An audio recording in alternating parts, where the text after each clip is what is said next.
some curry leaves. Belinda, be careful. Warning given.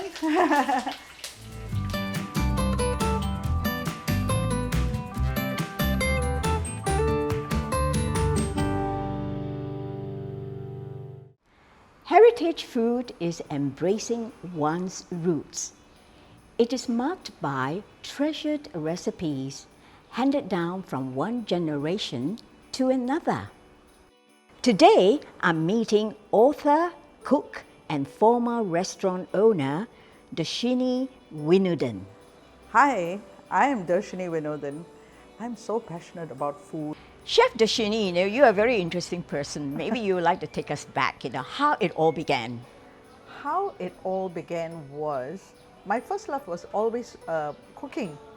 I started cooking when I was 13. Can you believe that? Yeah, because my mother would just cook recipes that she was comfortable with.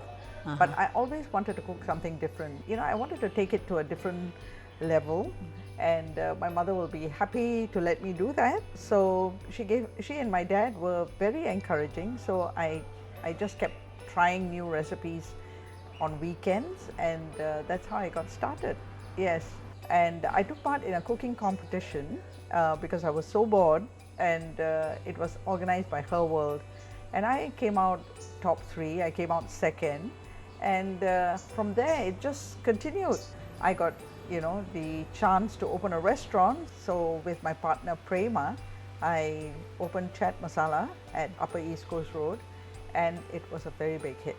So from there, it was no looking back. It was just go, go, go. You also, wrote 3 cookbooks. Yes. Yeah. I was lucky that my first cookbook was published by Landmark Books. I also did another book with Marshall Cavendish. It was Step by Step Indian, and we came up with a little booklet called Flavors of Little India, and that was really popular. And I'm sure many people will be looking forward to the next one that you're launching, the next cookbook. I'm really hoping, because it's supposed to be launching in September. Okay. And it's going to be called My Long Table. You see, I have a table in my house, and every time I have people at this table, my mind is like, I am so happy to be at this table with my friends and family, and so my long table will be spread with all the delicious food. And it was so fun to see people enjoying it. Chef Dhershini, now we are here, sitting with the rain pitter-pattering out there, it's so nice and romantic. It is, isn't it? I love my deck, Belinda. I love sitting here and listening to the rain and enjoying the wind and the breeze. And at a time like this is when you really want a hot cup of chai with a dish like Upma. Oh, Upma! Is that what you intend to prepare for us today? Yes. Oh, that is so lovely. Yes. The Upma, and it's going to be done with this Jowar Upma rava. It's roasted sorghum. We add a number of items to this to make it really tasty. And of course, this is fresh curry leaves from the garden. To get the real fragrance of the curry leaves, you just need to strip it off the little stem, and then you just need to crush it. And so yummy. Just smelling it makes you think of curries. And the thing to remember about this is, like 1 cup of this, you need 3 cups of water. 1 is to 3. So I will add some onions, some red chilies and green chilies, gram that's really toasted, urad dal, raisins for sweetness, some dried cranberries which are delicious, lovely. Tomatoes, cashew nuts, and just to add a crunch, peanuts and almonds. Let's get cracking. Okay, so I'm going to add some dried chilies just to give it. So what I do with my cooking is, I will add all the aromatics to the oil first, so that the oil, has that flavor that spreads to the rest of the food, right? And some curry leaves. Belinda, be careful. Warning given. And because nuts take a little bit of time to cook, I will add the gram first, the dal, peanuts, the almonds, cashew nuts. Yeah, so let's stir it all up. Allow the nuts to turn a little golden, so you know it has a nice crunch to it. So at this point, let me just add some raisins and the cranberries.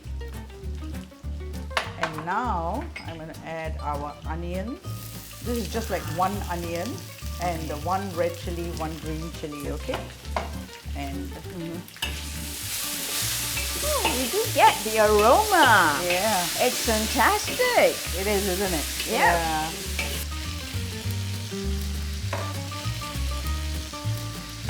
Healthy is the word. It is, isn't it? Yeah. Yeah.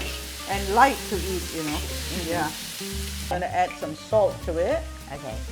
So my little salt container here. Okay, so it seems like all that's cooked Okay. to a certain point when the nuts are crunchy and the you know the tomatoes are soft. At this point, add The 3 water. cups of water, and I'll bring it to high heat now. And I'm waiting for this to boil. You can actually wait for it to come to a rolling boil before you add that. Yeah, it's boiling now. Yes, it's boiling, and every once in a while, just give it a stir. You see that it's getting thick. Yeah, It's yeah. thickened.